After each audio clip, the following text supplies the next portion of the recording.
I'm here today because winter is already coming up in the mountains, and I'm hoping to capture autumn and winter in the same shot.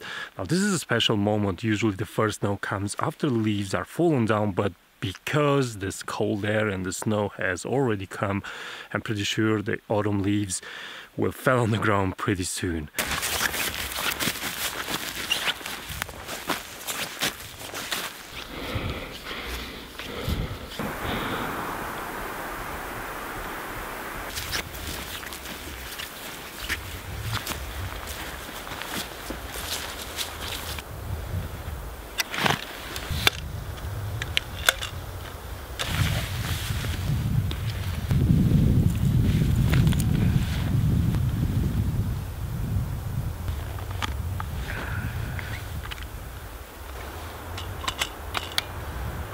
What I learned over the years is that weather forecast works in a certain place. If you are near a rocky mountain and a really big mountain, you need a forecast that is particular constructed for that place, because the weather is not the same. Even though the area will conform to a certain forecast, that particular mountain will not. So this is also the most dangerous moment to be out in nature, when autumn crosses to winter, because in your town there may be 18 or 15 degrees Celsius and up on the mountain -10. So if you go unprepared, you can have a really bad experience. As a landscape photographer, you are always sitting, you are always standing in one place, so make sure you have warm clothes, some hot tea. Some of you know me, I'm crazy with my hot tea.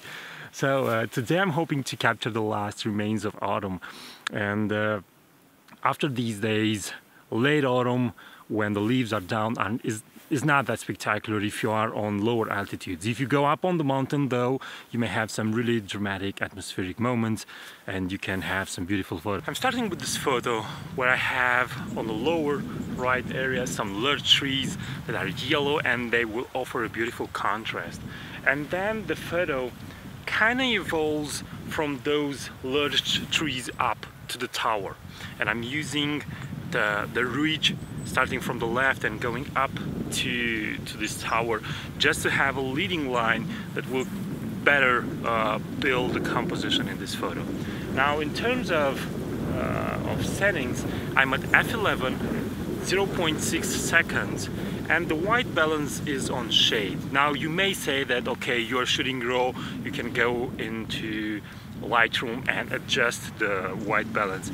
I prefer to do it in the camera because I want to get as much as possible directly from the camera and to minimize my work on the computer. When you are editing only one photo, okay, it's perfectly fine. When you are living from landscape photography like I'm doing, there are lots of photos to be edited, so that is why you need to capture the best images possible in the camera.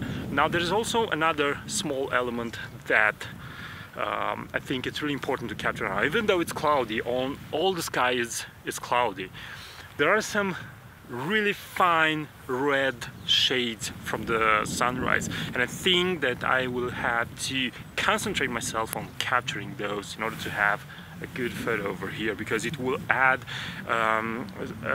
let's say an interesting element, and it will also balance the yellow of the large trees. Now the composition can be also made on the other way. This means having a diagonal that is going up from the right side to the left side of the image. It looks a little bit strange because we are used to read from left to right, but it can also work. Now the same type of composition is also to the right of the mountain, and so this type of having triangles that are going up, it's really useful. Now I'll switch to another subject, and I will show you a really small yellow tree that is sitting in surrounded by all these pine trees, and it's a really, let's say, intimate moment if you want. I'm capturing it with the telephoto lens.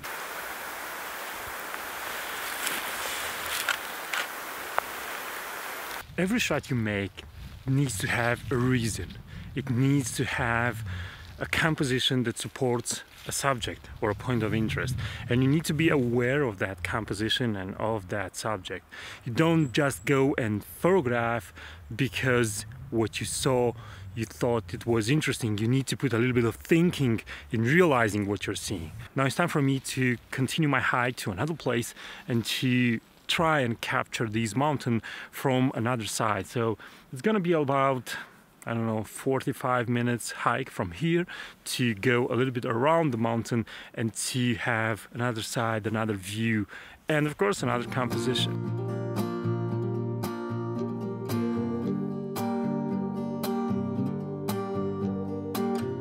Don't say darling, 'cause you'll fake it.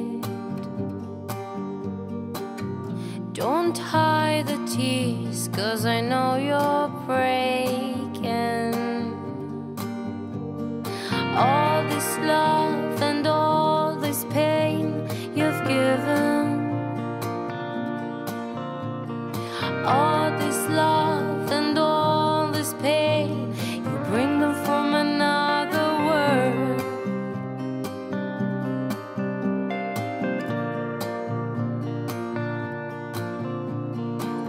Another tear just burst from the side of your eye, and I know what you're saying, and I know it's a fucking lie. All this world, damn lie. I reached the place from where I wanted to photograph the mountain, but the weather is getting worse. I don't know if it's visible, but there's a light snowfall. And also the fog from the top of the mountain came down, and now the top is not completely visible. But again, these are the weather conditions specific to this period of time. So if you want to capture photos that are completely different from other photos, then these are the moments when you should be out there in the landscape photographing it. So let's set up the gear and start photographing. I've shot 3 images and all of them are at ISO 100, f11 and 10th of a second. And what I wanted to talk about very briefly is the composition and the decision. For example, in this shot I really liked these large trees over here. This is the main subject of this entire photo shoot, and as you can see, this is kind of like a triangle shape that basically takes the stage, if you want. And this tower over here with this diagonal that it's going up, it's just an element that supports this. So all these elements over here are kind of like a counterweight for this, for what is happening over here. Now in this other shot we have another similar construction where I have these leading lines that are going up, and these constructions are building up towards this. But the point that supports all this image, the area that has much more interest is this one, because of the color. And finally this image is a variation of the first one, where we have a bigger let's say a bigger image that looks kind of the same like the first one. And these are just ways of thinking about creating compositions in landscape photography. Triangles are the best, work the best, and supporting leading lines work best for elements. For, as I said, this element over here is supported by this one over here. That is why I needed a longer leading line over here, and also this one over here. These elements are just elements that keep your eye over here in this region. Today I managed to capture everything that I wanted to photograph.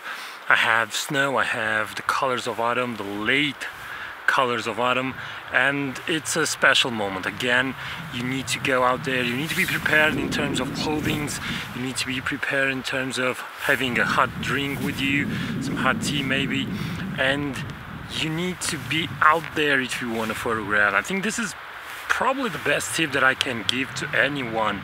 If you want to do landscape photography, you need to constantly be out there and photographing, because it's the only way that you're going to learn. It's not by books or YouTube videos. These are just motivational, these are just theoretical things that you can assimilate and you can use when you are out there.